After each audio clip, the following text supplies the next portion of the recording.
అదేవిధంగా జీలుబాయ్, వీళ్ళిద్దరూ కూడా మైనారిటీస్లో ముఖ్యమైనటువంటి నాయకులుగా పట్టణంలో ఉన్నారు. ఎందుకంటే జీలుబాయ్ కరోనాలో కూడా ఎన్నో సేవా కార్యక్రమాలు నేరుగా అందరికీ కూడా ప్రజలకు చేరువై ఎన్నో కార్యక్రమాలు చేశాడు. ఆ రోజు ఎవరు ఆ కరోనాలో భయపడి దూరంగా ఉంటే ఆ రోజు కూడా పేదోళ్ళకి అన్నం పెట్టడం కానీ, కరోనాలో చనిపోయినటువంటి వాళ్ళందరినీ కూడా శ్మశానానికి వెళ్ళి ధైర్యంగా తీసుకెళ్ళి వాళ్ళకి కావాల్సినటువంటి దహన సంస్కారాలన్నీ కూడా చేసే దాంట్లో ముందుండి చేశాడు ఈ కార్యక్రమాలు. అతను కానీ అదేవిధంగా జాఫర్ భాయ్ వాడు కుమారుడు వారందరూ కూడా ఈరోజు తెలుగుదేశం పార్టీలోకి రావడం కూడా చాలా సంతోషం. ఎందుకంటే జాఫర్ భాయ్ పెద్ద మనిషి ఈ యొక్క పొలంనేరు మర్కజ్ కమిటీలో పెద్దగా గతంలో ఉండేవాళ్ళు. ఆ కమ్యూనిటీలో కూడా పెద్ద మనిషిగా ఒక ముద్ర ఉంది జాఫర్ భాయ్కి. అందరిలోనే కూడా ఒక పెద్ద మనిషి, ఆయన మాట కానీ మాట తీరు కానీ ఎవరితో అయినా మాట్లాడినా ఏదంటే అది మాట్లాడడం కానీ ఆ రకంగా ఉండే మనిషి కాదు.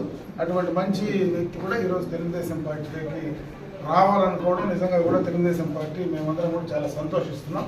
మేము భవిష్యత్తులో వారికి అదేవిధంగా వాళ్ళు ఏది కోరితే అవన్నీ కూడా అంటే ఆ కమ్యూనిటీ పరంగా కానీ మున్సిపాలిటీ పరంగా కానీ వీటన్నిటినీ కూడా ఖచ్చితంగా వాళ్లకు చేసి ఇవ్వడానికి పార్టీ పరంగా సిద్ధంగా ఉన్నాం. అదేవిధంగా వాళ్ళకి ఏ సందర్భంలో ఏ ఇబ్బంది జరిగినా తప్పనిసరిగా తెలుగుదేశం పార్టీ కానీ నేను వ్యక్తిగతంగా అన్ని ముందుండి వాళ్లకు ఎప్పుడు సమస్య వచ్చినా నేను ముందుండి వాళ్ళతో కలిసి ఉంటానని చెప్పి వాళ్లకు దాపుగా ఉంటానని చెప్పి ఈ సందర్భంగా తెలియజేసుకుంటూ భవిష్యత్తులో అభివృద్ధి కార్యక్రమాల్లో ఏది చెప్పినా అవన్నీ కూడా చేయడానికి నేను కూడా సిద్ధంగా ఉంటానని చెప్పి మనమందరం కూడా కలిసి ఈ పట్టణంలో, ఎందుకంటే రకరకాలైనటువంటి ఇప్పుడు ఉండేటువంటి కొంతమంది నాయకులు నోటికి ఏదో వస్తే అదంతా మాట్లాడడం, అసలు ఒకసారి హసికి పోయేస్తే ఏం మాట్లాడాలా, ఎట్లుండాలా, ఆ వ్యక్తిత్వం ఎట్లుండాలా అనేది కూడా లేకుండా అడ్డు అదుపు లేకుండా ఆ భగవంతుని పైన గౌరవము భక్తి కూడా లేకుండా మాట్లాడే పరిస్థితి ఉంది. అటువంటి వాళ్ళందరికీ కూడా బుద్ధి చెప్పాలంటే ఖచ్చితంగా మంచి వ్యక్తులు ఇక్కడ పట్టణంలో ఈ యొక్క కమ్యూనిటీ పరంగా ముందుండాలి. అటువంటి వాళ్ళని ప్రోత్సహించడానికి ఖచ్చితంగా ముందుంటానని చెప్పి వారందరికీ తెలియజేసుకుంటూ సెలవు తీసుకుంటాం. మాజీ సదర్ గారు అయినటువంటి జాఫర్ భాయ్ గారు ఈరోజు తెలుగుదేశం పార్టీలోకి వస్తున్నారు. వాళ్ళకి సాదరంగా స్వాగతం సుస్వాగతం పలుకుతున్నాము. వారికి అన్నగారు కన్నువాదన మేము పార్టీలోకి ఆహ్వానిస్తున్నాం. అదేవిధంగా జీలుబాయ్ అంటేనే ఒక ట్రాన్స్పోర్ట్ యూనియన్ అధ్యక్షుడు, లేబర్ యూనియన్ అధ్యక్షుడు, సోషల్ వర్కరు, ఒక అంబులెన్స్ కూడా ఈరోజు పొలంనేరు పట్టణంలో ఫ్రీగా పెట్టినటువంటి వ్యక్తి.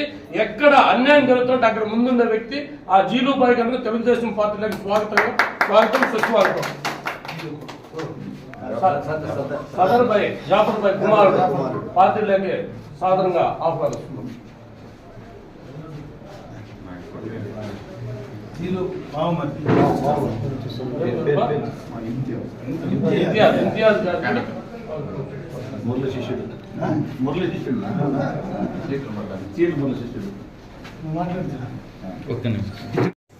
అందరికీ నమస్కారం. ముఖ్యంగా నేను గత 10 సంవత్సరాల నుంచి నేను రాజకీయం అంటూ నేను చేయలే. నేను కూడా ఒక సాధారణ క్లీనర్ పని నుంచి డ్రైవర్ అయ్యి ఓనర్ అయ్యి దాని తర్వాత నేను నష్టపోయినప్పుడు కూడా ఆ కష్టాలు ఆ ఆకిలి ఇవన్నీ నాకు తెలిసి నేనేమనుకున్నా అంటే రాజకీయాలు వద్దు, ఏదో ఇట్లా పెద్ద మనుషులతో అందరితో బాగుండి అందరితో చేసి అందరి దగ్గర మేము ఏమైనా సహాయం పొంది ఆ సహాయాన్ని నాది కూడా కొంచెం కూడబెట్టి 10 మందికి మేము ఇది చేస్తామనేసి నేను ఆ వేతో నేను నిర్ణయాలు పోతా ఉంటే, కానీ దాని తర్వాత పోను నేను చెప్పాలా, హాయ్ జాఫర్ భాయ్, I'm coming only for your sec. నేను ఖచ్చితంగా చెప్తా. ఎందుకంటే నేను తండ్రి లేకుండా పెరిగిన, మా అమ్మ పెంపరికంలో పెరిగిన, పేద బతుకు బతికిన. కానీ ఒకటి మాత్రం మా అమ్మ ఒకటి మాత్రం చెప్పేది, ఏం చెప్పేది, ఇంకోటి ఏమంటే దేవుడు మా ఎన్నకాలంటే హజ్కి పోయి వచ్చినారు, నాకు ఇంకా దేవుడు ఆ భాగ్యం ప్రసాదించలే. కానీ మా ప్రవక్త గారు ఒక మాట అన్నారు, స్వర్గానికి ఎవడు పోతాడంటే 5 పూటలు నమాజ్ చదివేవాడు, ఈ హజ్జులు చేసేవాడు ఇది చేసేవాడి కన్నా ఎవడు పోతారంటే ఎవడైతే అప్పు లేదో అప్పు ఉండకూడదు. ఒకవేళ ఈ హజ్జుల కోసము పెళ్లిళ్ళ కోసము పెడాగల కోసం అప్పులు చేసి మనము ఇది ఎన్ని తప్పులు పని చేస్తే కూడా రేపు అది పోదంట. కానీ మా అమ్మ ఏం చెప్పేదంటే మళ్ళా మనం ఎవరైతే మనకు ఏమైతే ఇస్తారో అది వాళ్ళకి మనం ఈ లోకంలోనే తిరిగి ఇచ్చేయాలంట. మరి 5 ఏళ్ళు నాకు ఎవరెవరు ఏమి ఇచ్చినారనేసి కనీసం నాకు సీన్లో కూడా లేకుండా ఒక దీనిలో కూడా ఇది లేకుండా నాకు ఎన్ని విధాలుగా చేయాలో చేసినారు. ఈరోజు నేను ఒక అసోసియేషన్ లీడర్గా అన్న దగ్గర నేను రాలే, ఏదో పెద్ద సంఘ సేవకుడు అనేసో నేను రాలే. మొట్టమొదటి ఏమంటే నాకు అన్నకి చాలా మందికి తెలీదు. మా అమ్మమ్మది పుంగూరు. మా అమ్మమ్మ కాలం నుంచి కూడా మేము అన్నోళ్ళ ఫ్యామిలీతో అన్యోన్యంగా ఉండింది. ఎందుకంటే మేము చిన్నప్పుడు మా అమ్మమ్మ పంచాయతీ ఆఫీస్ ముందర మా అమ్మోళ్ళ ఆయన వచ్చి పంచాయతీ ఆఫీస్కి నైట్ వాచ్మెన్. పెద్ద ఆయన ఎప్పుడైనా వస్తే కూడా ఆడ ముందర జిఎం ఫాతిమాబు అనేసి కూర్చునేసి ఒకాకి తినేసి పోతాను మేము చూసినాం. మాకు చిల్లర్లు కూడా ఇస్తామండే, ₹1 ₹2. అది కాకుండా పెద్ద ఆయన 97లో ఈడ మస్తాన్ కూడా ఉన్నాడు. ఆయన కూడా మా బీదోడే చిత్తూరులో 96-97లో పెద్ద ఆయన ఎంపీగా ఉన్నప్పుడు జ్యోతిరెడ్డి అన్న పెద్ద ఆయనకి మా ఇంటికి పిలుచుకొని వచ్చినాడు. నేను రామ్నగర్ కాలేజీలో పెద్ద జిలాని అంటే నేనే. మా ఇంటికి పిలుచుకొని వస్తే అప్పుడు నేను పెద్ద ఆయన కోసం ఎంపీ కోసము నేను అప్పట్లోనే జెండా ఎత్తుకొని ఆ ఊర్లోనే తిరిగినాను.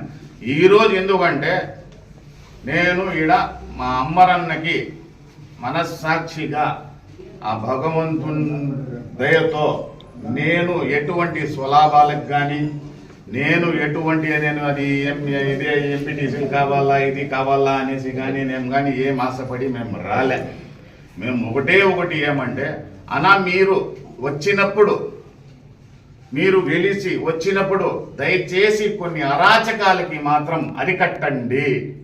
ఎందుకంటే పేదల పైన వాళ్ళకి ఇష్టం వస్తే మసీదులు తవ్వేస్తారు, మర్కజ్ బిల్డింగ్లు పగలు కొట్టేస్తారు.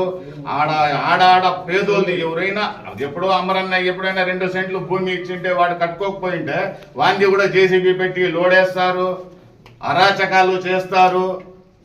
ఇంకోటి ఏమరా అంటే అది ఉంది.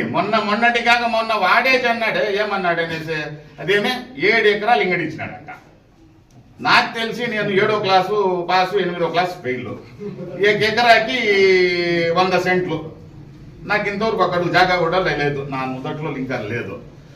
7 ఎకరాలు నువ్వు ఇంగడిచ్చి 950 పట్టాలు ఎట్లా పాయిస్తావు? 7 ఎకరాలకి 700 పట్టాలే కదా ఇప్పుడు ఉండే సార్. దీనికో 950 పట్టాలంటే బోగసే. ఆ 250 పట్టాలు బోగస్ పట్టాలే కదా. లేకపోతే పాతోళ్ళు ఎవరైనా పాపం కట్టుకోలేకనో వాళ్ళకి స్తోమతి లేకనో వాళ్ళకి ఇది లేకుండా ఉంటే అది పెరిగి వేరేవాళ్ళకి ఇచ్చేస్తాము.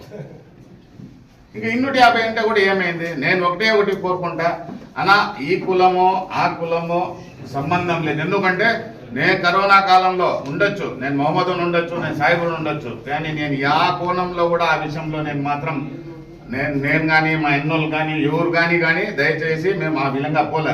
ఎందుకంటే మేము కరోనాలో ఎందుకు ఎక్స్ చేసినామంటే అభినయ్తో కభినయ్. ఈ అవకాశం జారబోసుకుంటే మళ్ళా జీవితంలో ఇటువంటి మంచి అవకాశం రాదు అనేసి భగవంతుని కోసము మనం దీనికోసం చేసినాము. నేను కోరుకునేది ఒకటి, దయచేసి మీరు ఖచ్చితంగా గెలుస్తారు, మిమ్మల్ని గెలిపించుకుంటాము. దీని తర్వాత ఇంకోటి ఏమంటే ఈరోజు చాలా మంది కూడా చెప్పొచ్చు వెనకాల నలుగురు కూడా లేదు ఆయన ఏమనేసి. వెనకాల ఉండకపోని ఈరోజు నేను రాకముందే ఆ భగవంతుడే సాక్షాత్ ఆ భగవంతుడే వాన పంపించినాడు. నాకు ఆశీర్వాదం ఏడ వచ్చిందంటే పై నుంచి వచ్చింది, జోబుల్లో నుంచి నోటుల్లో నుంచి రాలేదు. పై నుంచి ఆర్డర్ వచ్చింది. ఊరు చల్లగా ఉంది. ఎందుకంటే 10 దినాలు అడవిలో గడిపినా. నేను పై వచ్చినప్పుడంతా కోరుకుంటే దేవుడా 4 చినుకులు వేయనేసి. ఈరోజు నేను వచ్చేటప్పుడు ఉండరా పోతూ ఫస్ట్ నేను ఇది పంపిస్తాను.